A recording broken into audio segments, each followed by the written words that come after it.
Dit is maandag die 8ste April. Goeienaand.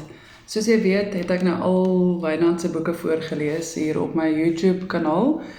En soos ek laasweek gesê het, gaan ek 'n oorsig doen van elkeen. Of nie 'n oorsig nie, sommer net 'n saamgesels. Judas Bok en Josef Sleet sal seker altyd die gunstelinge bly uit Wynand se pen, want dit is sy lewensverhaal, die eerste een, Judas Bok, oor die aanloop van die gevangenisneming, die tyd in die tronk en sy vrylating. Dan in Josef Sleet die 30 jaar daarna, en hoe hy die stukke van die legkaart bymekaar gesit het, en uiteindelik na 30 jaar eers kon bepaal wat werklik gebeur het, waarom hy gevang was en aangehou was in Angola. Dan Destiny, die een van 2 Engelse boeke wat hy geskryf het. Ek het nou 'n spreier oor aangaan, dit het nou snaaks geklinkie langs my. Destiny, ook 'n baie goeie boek wat ek hier voorgelees het op my YouTube kanaal. Dan The Long Lost Grave, wat ek laaste deurgelees het. Hierdie boek sal vir my altyd merkwaardig bly, want dit is die boek wat hy geskryf het tydens sy gevangenis. En dit was alles werk wat hy aangedink het om sy gedagtes vrye teels te gee. Nou, hy spot self en sê die boek is gesensor, so jy kan jou nou indink wat alles uit die boek uitgehaal is. Maar wat ek sê is, dit is besonder dat iemand onder daai omstandighede kon sit en so 'n storie uitdink. En vir 30 jaar het die manuskrip met hom saam geswerf, sodat ons hierdie boek kon uitbring in 2017. So, dit is regtig waar ek dink dit wil gedoen wees, om nie net daar opgekrul in 'n hoekie te lê en te hoop vir die dag om vrygelaat te word nie. Dan, kom ons sê eers, S98 was ook vir my baie goed. Elkeen van die boeke was vir my baie goed. En wat vir my uitstaan van die Wynand se boeke is, dit is nie net vir mans nie, vrouens kan dit ook lees. Dit is regtig waar al die menslike faktore is daarin. Vrees en verliefdheid en opgewondenheid en bekommernis en al die soort van menslike emosies waarmee mens self kan assosieer is in die boeke. Dis wat dit so lekker en maklik maak om te lees. Dan Pelindaba Protocol, Pike storie, hoë spoed verhaal, regtig waar James Bond materiaal. Hierdie boek het ek verskriklik baie geniet. Net soos al die ander, is moeilik om een uit te sonder. Dan Soldaat, Kaplyn en Kompas in hierdie volgorde. Wat gaan oor die groep matrieks wat hulle oproepinstruksies skryf om by die weermag te gaan aansluit na skool, en dan vat hy jou deur die loopbaan van die SAW soos dit was destyds, en 'n mens kan dit voor jou sien afspeel soos 'n fliek, die karakters wat die verskillende rigtings gaan waarin jy kan gaan in die militêr, en dan uiteindelik klaarmaak in Kompas. Hartroerende verhaal, baie realisties. Dit is gebaseer op ware gebeure. En soos Wynand sê, dit is basies eintlik maar sy loopbaan. En al die karakters wat daarin voorkom, was regtig daar gewees. Of dan, dit is eintlik, dis fiktiewe karakters, maar daar was regtig sulke mense wat in die een of ander weergawe daai rolle vertolk het. Nou kan ek gou vertel, toe Wynand Judas Bok geskryf het, was toe ons in die Kongo geboor het, toe was ek en die kinders al terug in Suid-Afrika, dat hulle kan begin skool gaan. Toe het hy die boek geskryf en elke dag vir my, soos hy vorder, die stukke aangestuur. En in die aand bel hy om te vra wat dink ek daarvan, en die spesifieke aand, toe raak ek aan die huil, en ek sê vir my, kan nie glo, dit is jy wat deur dit alles gegaan het, en toe sê hy vir my, ja, maar dit was daarom al 30 jaar gelede, maar nog steeds, dit is regtig hartroerende verhaal. Ek dink dit sal mense altyd van voor af fascineer. Soos jy weet, het ek laas jaar hierdie voorlesings begin, toe ons radiostasie onder ons weggevat was. Die storie agter dit in die politiek rondom dit het ek al in 'n vorige video vertel, aan die begin, toe ek hierdie YouTube kanaal begin het. Ons het in Glentana gebly. Hierdie kinders het daar skool gegaan in George, ons was baie gelukkig daar, en dit het goed gegaan, en toe kry Wynand te doen met Suidlanders.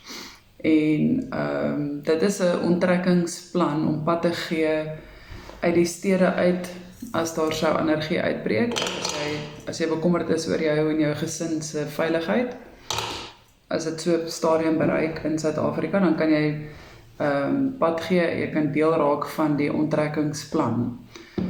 Goed, en toe raak hy so voltyds daarbey betrokke, en hy sit toe die daad by die woord, laat ons trek vanuit Glentana na Appington, omdat dit die veiliger gebied in Suid-Afrika is. En daarmee saam het hy gesê, met ons 'n radiostasie begin, waardeur ons met mense kan kommunikeer. As die selfoonnetwerke val tydens energie, dan kan mense op ons radiostasie inskakel en luister, wat gaan aan, waartoe moet hulle gaan, waar is dit veiliger, en so aan en so aan, so dis vir kommunikasiedoeleindes. En die radiostasie se naam was toe nou Radio Groot Rivier.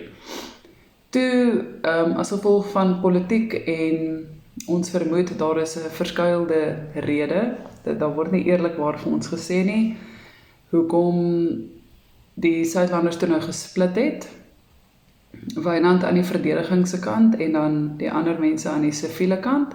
Tot vandag toe sê ons nog vir mekaar, ons verstaan nie regtig hoekom ons moes gesplit het nie, dis hoekom ek sê dis 'n verskuilde rede.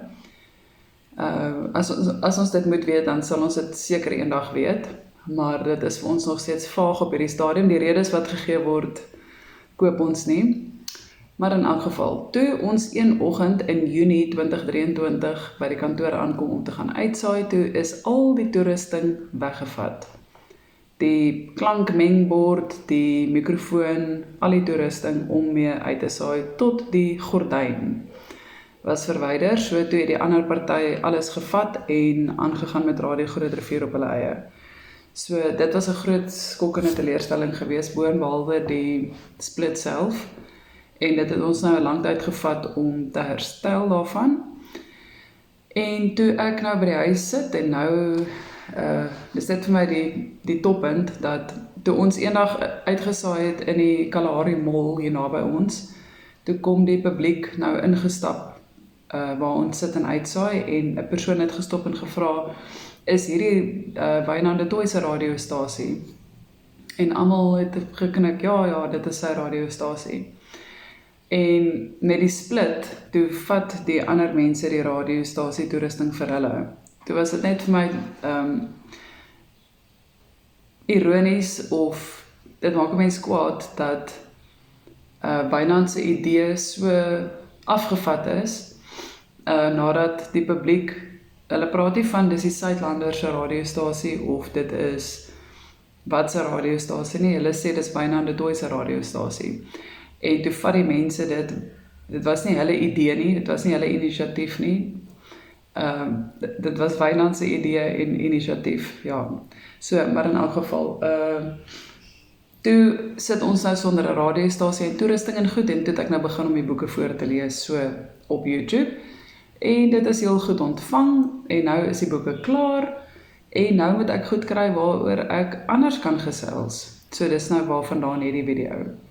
Toe het Wynand ook voorgestel dat ek die dagboekgedagte vir die dag, soos ek dit noem, op ons nuwe radiostasie, Radio Roepsyn, waarvoor ons toe later 'n borg uit Namibië gekry het, waarvoor ons baie dankbaar is. Hy het toe vir ons die toerusting gekoop, so ons is weer op die lug, op die been en op die lug, as Radio Roepsyn. En ek saai uit van 9 tot 11 elke weekoggend, en jy kan luister op die Radio ZA app, of Radio Garden, of My Tuner Radio.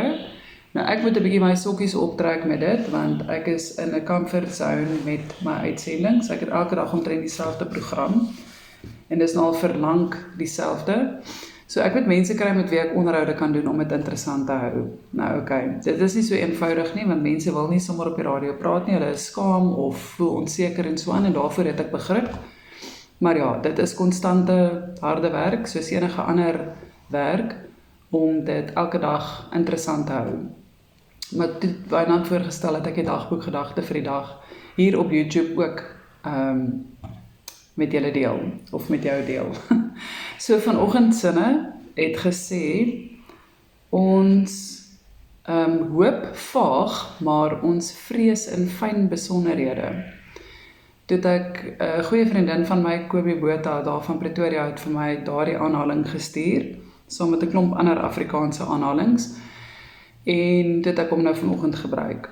En toe het ek nou vanoggend gesê, dit moet eintlik omgeruil wees. Ons hoop moet vol besonderhede wees, en ons vrese moet vaag wees. En dit is vir my so 'n treffende lewenswaarheid, want soos wat ek gesê het in my toespraak by die Suidland Burgerlike Beskerming, soos wat ons van nou bekend staan, in Rustenburg en ook in Witrifuur die afgelope lang naweek, is dat